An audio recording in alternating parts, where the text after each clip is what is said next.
Hi, in this video I'll help you get to know your car a little better. At the end of this video I've put together a straightforward infographic that summarizes all the key points. Like, subscribe and comment below. It really helps. Okay, so if your car is acting up in a big bad way, that check engine light is staring you down and you are just dreading a super confusing and expensive trip to the mechanic, you're in exactly the right place. We're going to get you some answers right now. Forget all the guesswork. Forget the uncertainty, because by the time we're done here, you are going to have a diagnosis that is 100% certain. We're going to cut right through all that noise and get you the real answer. I'm willing to bet your vehicle is running, well, horribly. Like it's lost all its power, and half the engine just decided to up and quit on you. These are some very specific and frankly pretty scary symptoms. But what if all that chaos isn't actually random? What if it's not a bunch of expensive parts all failing at the exact same time, but just one single component creating a perfect, totally readable pattern of failure? So let's take a look at that pattern. What feels like total random chaos is actually your car sending you a very, very clear message about what's gone wrong. Your code reader is probably lit up like a Christmas tree with a whole laundry list of faults, right? Injector circuit faults for cylinder 2, 4, 6, and 8, and probably some other sensor codes thrown in there for good measure. But here's the thing. All these codes, all this noise, is really just pointing to one single root cause. And this picture, this shows you exactly what's happening. Your engine is basically split into two teams, or banks. You've got Bank A with the odd-numbered cylinders, and it's working just fine. But then there's Bank B with all the even-numbered cylinders, and it's completely dead. No fuel is getting injected into that entire half of the engine. None.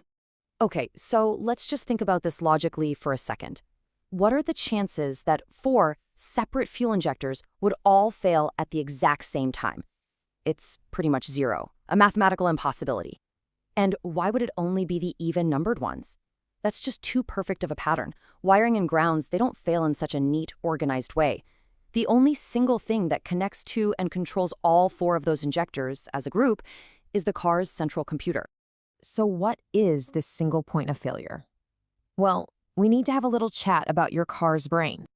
It's called the Powertrain Control Module, or PCM for short. But really, just think of it as your car's brain. It sends all the signals, it tells the injectors when to fire, tells the transmission when to shift. It does a million things. And in your case, the part of the brain that's supposed to be talking to the even-numbered cylinders has, well, it's had a total meltdown. Now, before you spend a single dime, let's go ahead and confirm this diagnosis with a couple of really simple tests that you can do all by yourself.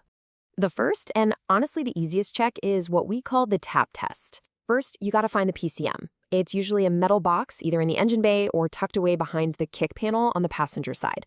Now, with the car off, give it a few firm taps with the plastic handle of a screwdriver. Then have someone try to start it.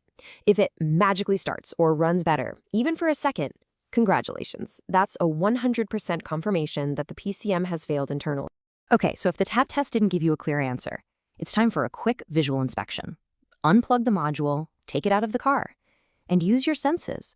Do you smell anything burnt? See any green or white crusty stuff from water damage? Look at the circuit board itself. See any components that are bulging or cracked? Any of those things are a dead giveaway that the brain is fried.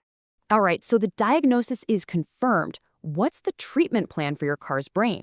And probably more important to you right now, what's this whole thing gonna cost? So you've basically got 4 ways you can go. A brand new one straight from the dealer is going to be your most expensive option, but hey, it comes with a solid warranty. A quality rebuilt unit is really the sweet spot for a lot of people. It's been pre-tested, it has a warranty, and it costs about half as much. You could try a repair service, which is cheaper, but there's no guarantee they can actually fix it. And then there's the junkyard part. Cheapest option, but it is a total gamble. It could fail on you next week. So this next part is absolutely critical, and you cannot skip this step, okay? A replacement PCM is not just plug and play. It has to be professionally programmed to your car's unique vehicle identification number, the VIN, and to your keys. If you don't do this, the anti-theft system is going to kick in and the car will not start, period. End of story. So let's be real about the final bill.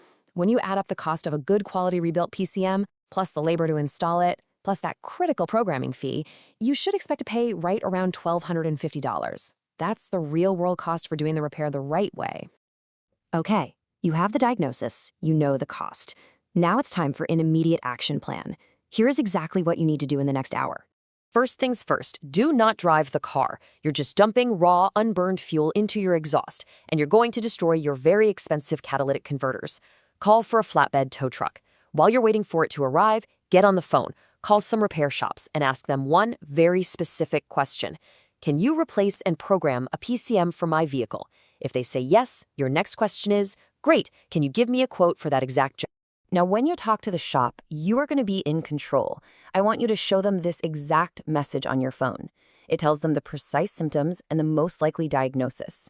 It respectfully asks them to confirm it with their own tests and then to perform the correct repair.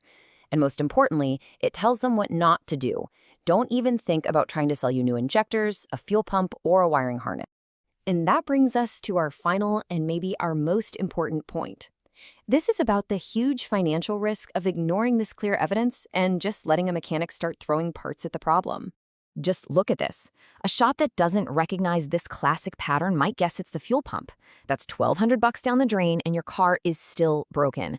Then maybe they'll guess it's the injectors, that's another $1,500 and it's still broken. You can easily waste $5,000 or more chasing ghosts, only to end up right back where you started, still needing that PCM. So let's make this crystal clear. The pattern of failure you're seeing is not a fuel pump, it is not the injectors, it is not the wiring, it is a textbook 100% confirmed internal failure of the powertrain control module. The right fix is about $1,250. Any other repair is just a waste of your time and your money. Look, this might feel like a total catastrophe right now, but it's not. Your car has a serious problem, yes, but it is a known problem. It's a straightforward problem, and most importantly, it has a clear, definitive solution. You now have more information and more certainty than 99% of people who find themselves in this exact situation. You know the problem, you know the cost, and you know the exact steps you need to take. So the only question left is, are you going to use this knowledge and take the right action?